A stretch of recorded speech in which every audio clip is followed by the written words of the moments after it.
नाज़रीन इकराम, अल्लाह रब्बुल इज़्ज़त ने इंसान को इस कदर नेमतें अता फरमाई हैं कि सारी कायनात मिलकर इसको शुमार करना चाहे भी तो शुमार नहीं कर सकती। इसी तनाजुर में अल्लाह रब्बुल इज़्ज़त ने कुरान मजीद फुरकान हमीद सूरत इब्राहीम आयत 34 में इरशाद फरमाया है कि अगर अल्लाह की नेमतों को तुम शुमार करना चाहो तो शुमार नहीं कर सकते। नाज़रीन, अल्लाह ताला ने हमें जो नेमतें अता फरमाई, इनमें से सबसे बड़ी नेमत शऊर की नेमत है, जिसकी वजह से इंसान अशरफुल मखलूक़ात कहलाता है,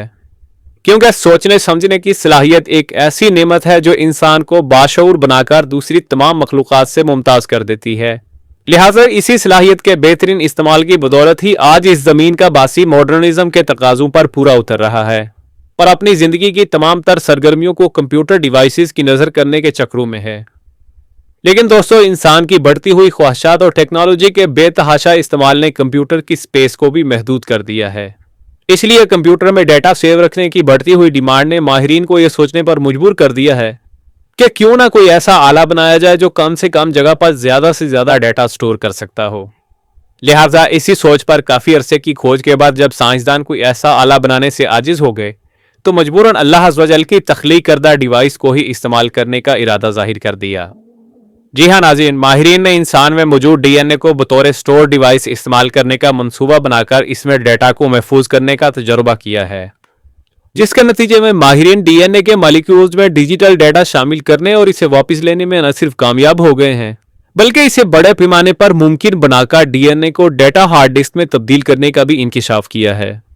जबकि हाल ही में अमेरिका में यूनिवर्सिटी ऑफ वाशिंगटन के माहिरीन ने माइक्रोसॉफ्ट के इश्तराक से डिजिटल तस्वीर को डीएनए के टुकड़ों में डीकोड करने का कामयाब तजुर्बा किया है,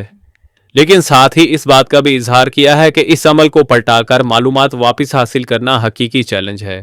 लिहाजा इस अमल में कोडिंग के लिए माहिरीन ने एक खास तरीका इख्तियार किया है जिसे कंप्रेशन एल्गोरिज्म कहते हैं, जो कि बिल्कुल इसी तरह काम करता है जिस तरह बराह रास्त डाक भेजने के लिए पोस्ट कोड इस्तेमाल किए जाते हैं। इसके अलावा साइंसदानों ने मालूमात बआसानी वापस लेने के लिए मसनूई डीएनए भी बनाया है, जिसके जरिए मुस्तकबिल में डीएनए को मालूमात जमा करने और निकालने के लिए इस्तेमाल किया जा सकेगा। जबकि इस कामयाब तजर्बे पर साइंसदानों का एक दावा यह भी है कि अमूमन किसी वायरस की वजह से डेटा ज़ाया हो जाता है जो काफ़ी नुकसान का बाइस बनता है, लेकिन डीएनए में डेटा सदियों तक के लिए महफूज किया जा सकता है, जिसके लिए किसी मखसूस लेबॉर्ट्री या किसी खास टेम्परेचर की कैद नहीं। जबकि मजीद साइंसदानों का मानना है कि डीएनए ट्यूब में 1 बिलियन गीगाबाइट्स तक का डेटा सेव हो सकता है।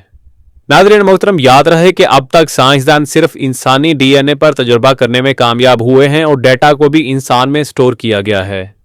जबकि इंसान का जिस्म जो कि सेल्स का मजमूआ है, इसमें तकरीबन 30-40 ट्रिलियन सेल्स पाए जाते हैं और हर सेल में तकरीबन 2 मीटर लंबा डीएनए मौजूद होता है।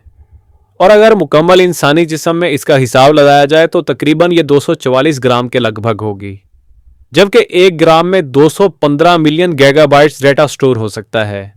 लिहाजा अगर इंसानी जिस्म के हर सेल में मिलने वाले तमाम डीएनए को एक लाइन में रखने की कोशिश करें तो ये फासला जमीन से सूरज के दरमियान 80 गुना बढ़ जाएगा,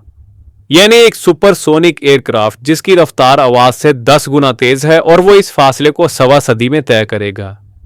जबकि अगर एक कंप्यूटर पर डीएनए के न्यूक्लियोटाइड्स रोजाना 8 घंटे 60 वर्ड्स पर मिनट के हिसाब से लिखे जाएं तो इसका दुरानिया तकरीबन 15 साल का हो सकता है। नाज़रीन इकराम, डीएनए के इस कदर हैरत अंगेज हकाइक देखकर मालूम होता है कि अगर हम इंसानी तख्लीक का गहराई से मुशाहिदा करें तो वाकया ये आयत मुबारका हमारे जहनों को झंझोड़ कर रख देती है कि पस तुम अपने परवरदिगार की कौन कौन सी नेमत को झुटलाओगे। कुरान मजीद फुरकान हमीद सूरतुर रहमान की इसी आयत के साथ हमारी आज की इस वीडियो का इख्तिताम होता है। वीडियो पसंद आने की सूरत में इसे लाइक करें और इसे फेसबुक और व्हाट्सएप पर दूसरे दोस्तों के साथ भी शेयर कीजिएगा। हम कल इंशाल्लाह दोबारा हाजिर होंगे एक और अच्छी सी वीडियो के साथ, तब तक के लिए इजाजत दीजिएगा।